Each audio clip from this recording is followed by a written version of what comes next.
Morning class. कैसे हैं आप सभी? आई होप कि अच्छे होंगे। मेरी कक्षा में आप सभी का स्वागत है। पिछले क्लास में हम उपसर्ग पढ़ चुके हैं।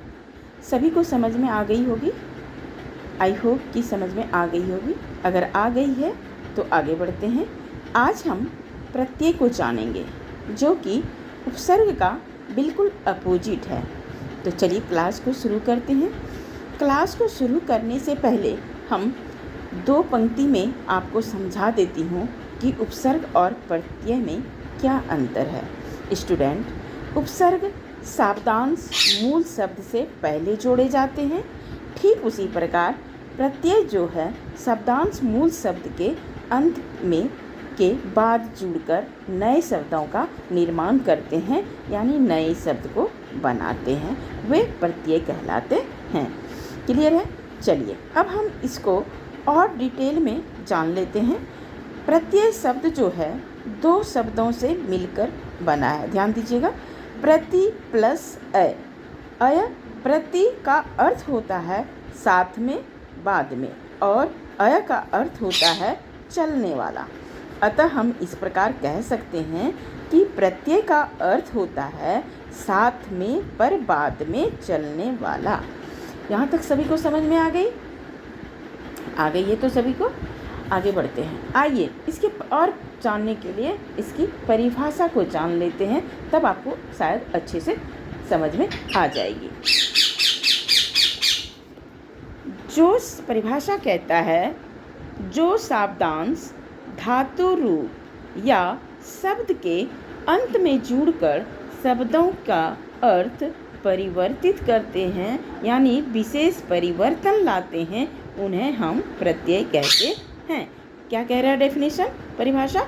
धातु, जो शब्दांश धातु रूप या शब्द के अंत में, कोई भी शब्द हो उसके अंत में यानी लास्ट में धातु रूप में जुड़कर, यानी जुड़ता है। क्या क्या जुड़ता है? धातु जुड़ता है, और जो शब्द के अंत में जो जुड़ता है और दोनों का मिल के एक विशेष अर्थ परिवर्तन करता है, उसे हम प्रत्यय कहते हैं। साफ तौर से कह सकते हैं उपसर्ग में आगे लगती थी और प्रत्यय में पीछे लगती है। क्या लगती है पीछे? शब्दांश। आइए एक उदाहरण को ले लेते हैं। जैसे दुकान प्लस दार, दुकानदार। ये दुकान और दार, ये दार जो है दो मिलके एक तो दुकान हो गया, प्लस दार क्या हो गया? ये शब्द दोनों मिलके एक हम नए शब्द का निर्माण, अगर तोड़ते हैं इसको तो दुकान होता है। दुकान होता है कोई भी शॉप। दार, दार अगर दोनों को मिला देते हैं तो यह एक नए शब्द का निर्माण होता है। क्या नए हैं शब्द? वो है दुकानदार। ठीक उसी तरह रिक्शा प्लस वाला इक्वल टू, दोनों को मिलाते हैं तो क्या हो जाती है? रिक्शा वाला। लिख प्लस आवट, दोनों को मिलाते हैं तो क्या हो गया? लिख आवट। लड़का प्लस पन, मतलब होता है लड़कपन। अब आपने यहाँ क्या देखा? जितने भी हमने शब्द बोला इसमें सिर्फ पीछे जुड़ना, पीछे जुड़ने वाला शब्द। पीछे क्या क्या जुड़ा? वाला, आवट, पन आदि शब्दांशों को कोई सार्थक अर्थ नहीं होता है। सार्थक मतलब, उसे सार्थक का मतलब क्या होता है? जिसका अर्थ स्पष्ट रूप से निकल जाए। तो वाला का कोई अर्थ होता है, आवट का कोई अर्थ होता है, पन का कोई अर्थ होता है? बिल्कुल नहीं होता है। लेकिन जब हम ये शब्द को पीछे जुड़ने से, लेकिन जब हम आगे वाले से हम दोनों को अगर हम जोड़ जाते हैं, दोनों को हम जोड़ते हैं तो यह एक नए शब्द का निर्माण करता है। अगर हम वाला बोलेंगे तो वाला मतलब क्या होता है? कुछ भी नहीं होता है, ना तो कुछ नाम है ना कुछ वो है। तो अगर हम इसके आगे हम रिक्शा जोड़ देते हैं तो क्या हो जाता है? रिक्शा वाला। जो रिक्शा चलाता है उसे हम रिक्शा वाला कहते हैं। तो एक नया शब्द का निर्माण हुआ ना। लिख क्या हो गया? जो हम लिखते हैं वह लिख क्या हो गया? धातु। ये हो गया धातु। लेकिन आवट क्या हो गया? इसमें प्रत्यय लग गया। तो धातु में आवट प्रत्यय लग गया, तो प्रत्यय दोनों मिलके एक नए शब्द का निर्माण किया। क्या? लिखावट। तो कहते हैं ना, उसकी लिखावट जो है, लिखावट को इंग्लिश में बोलते हैं राइटिंग, लिखावट उसकी अच्छी है। तो एक नया एक शब्द हो गया। तो हमें लड़का क्या है, लड़का वैसे तो कहिए संज्ञा है, लेकिन लड़का एक धातु है। पन क्या है, पन है प्रत्यय। तो दोनों को अगर हम मिला देते हैं तो एक नया शब्द का निर्माण करता है। अकॉर्डिंग टू डेफिनेशन यही कहता है तो कि शब्दांश धातु रूप या शब्द के अंत में जो जुड़कर एक नए शब्द का निर्माण करता है उसे हम प्रत्यय कहते हैं। क्लियर है, बिल्कुल समझ में आ गई होगी।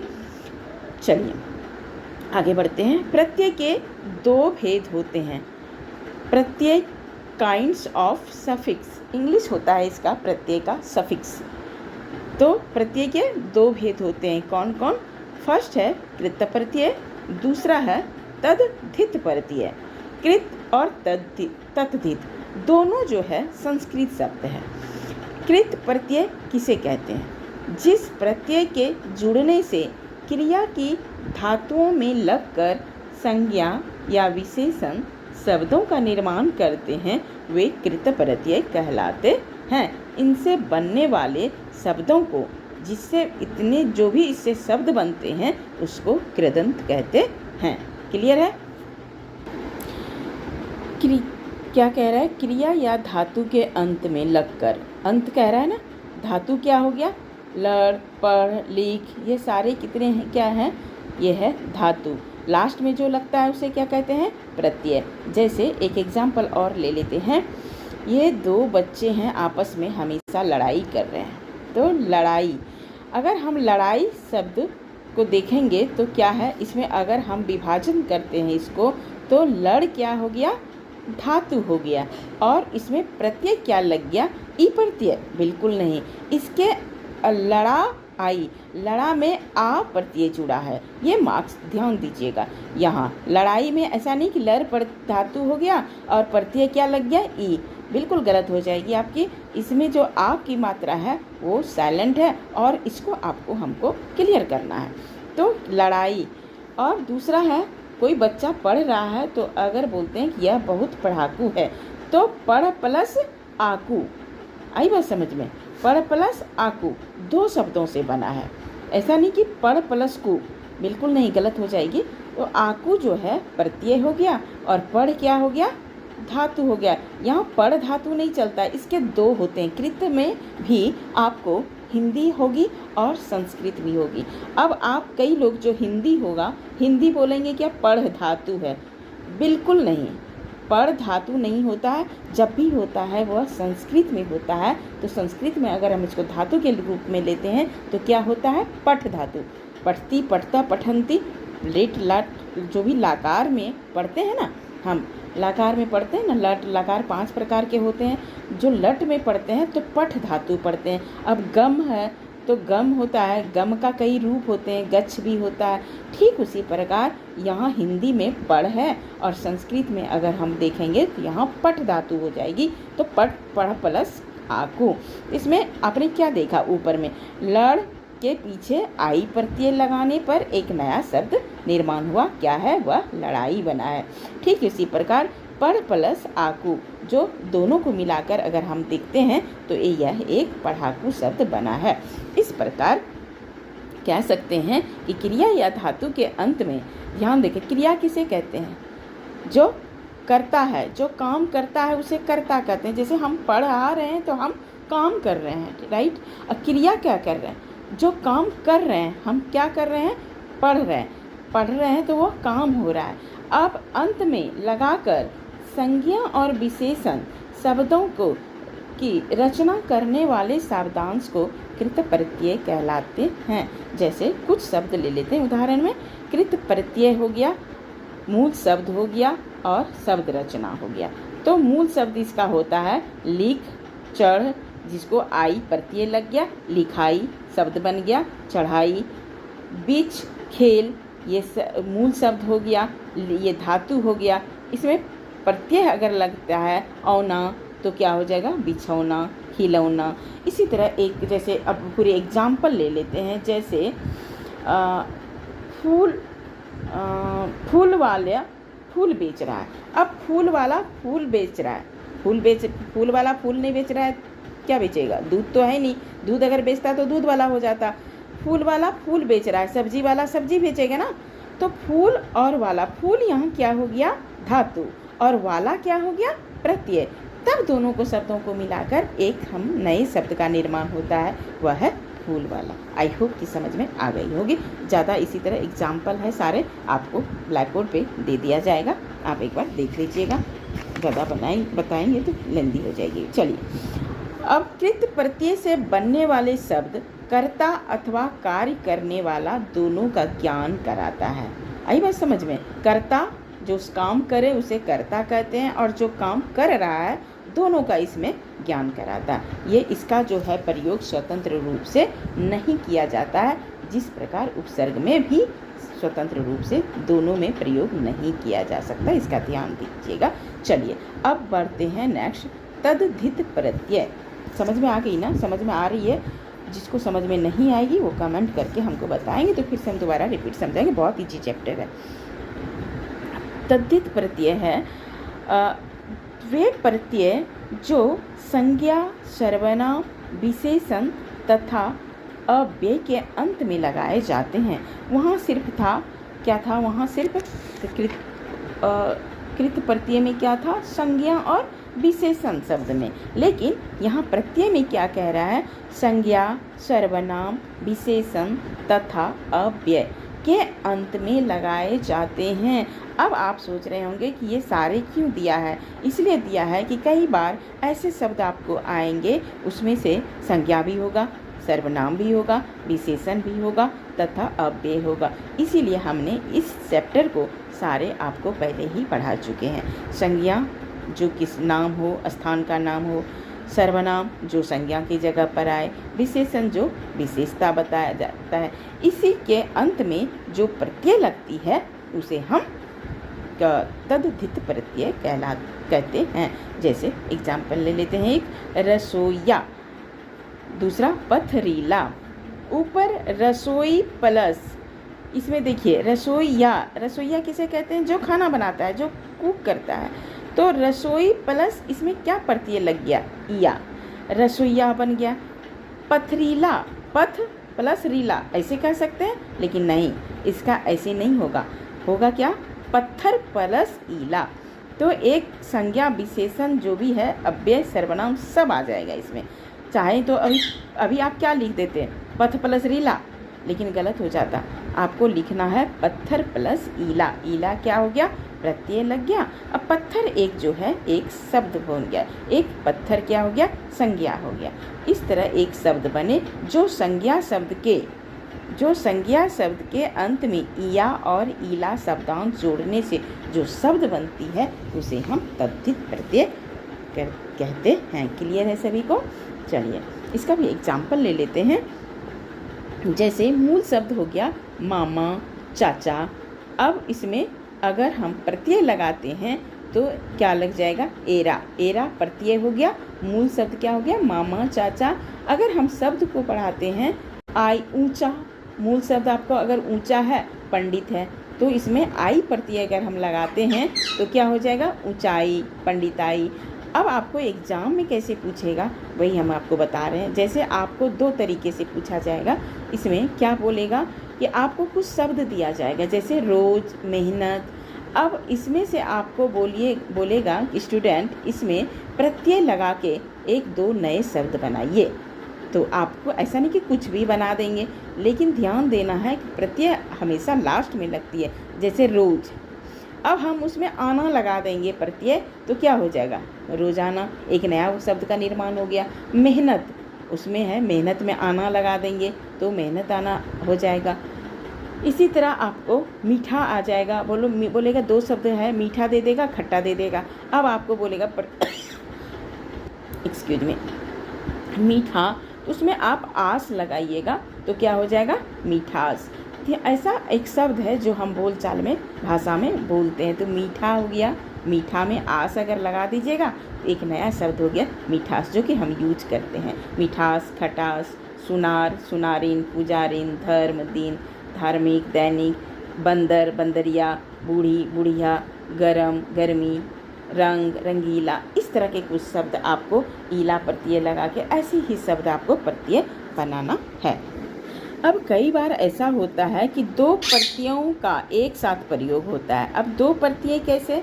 अब जैसे है आपको मूल शब्द दया बोलेगा दया, इसमें आपको दो प्रत्यय लगाना है। अब क्या करेंगे? एक प्रत्यय तो आप आलू लगा दिए तो दयालु हो जाएगा, काइंडली, राइट।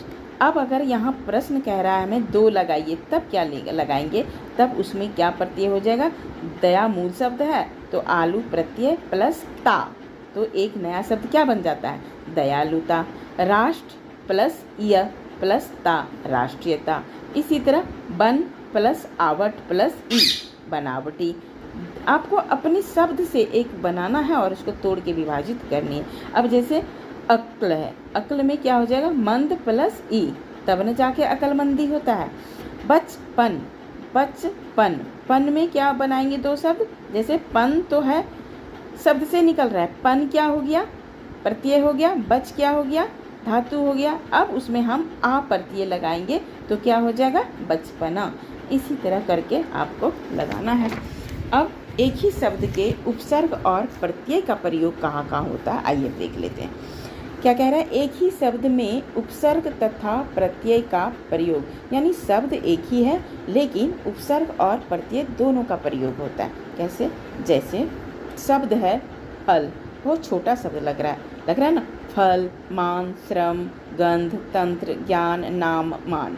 अब उसमें कह रहा है उपसर्ग और प्रत्यय दोनों लग। अगर हम उपसर्ग की बात करें तो क्या लग जाएगा?